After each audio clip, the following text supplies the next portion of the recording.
আপনারা দেখেছেন পার্লামেন্টে দেশের অন্যতম প্রতিষ্ঠা আলেম আল্লামা মামুনুল হককে নিয়ে যেই ধরনের আওয়ামী লীগ কুরুচিপূর্ণ মন্তব্য করেছিল, তেমনি ভাবে বিএনপি সরকার আওয়ামী লীগের পথ ধরে একই কুরুচিপূর্ণ মন্তব্যের তারা আশ্রয় নিয়েছে।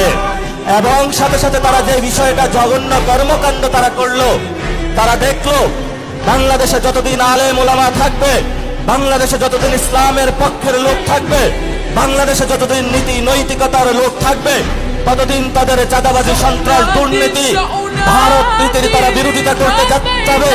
এই জন্য তারা বাংলাদেশের বাংলা পক্ষের শক্তিতে নিবৃত্ত করার জন্য ক্যারেক্টার আশ্রয় নিয়েছে। যেই পথে তারা আশ্রয় নিয়েছে, এই পথটা ছিল শেখ হাসিনার। এই জন্য আমি তারেক রহমানকে অনুরোধ করব, আপনার বাপ কখনো মুজিববাদী লোক ছিল না, আপনার মা কখনো মুজিববাদী লোক ছিল না, কিন্তু আপনি নব্য করে মুজিববাদের পাহারা হয়েছেন।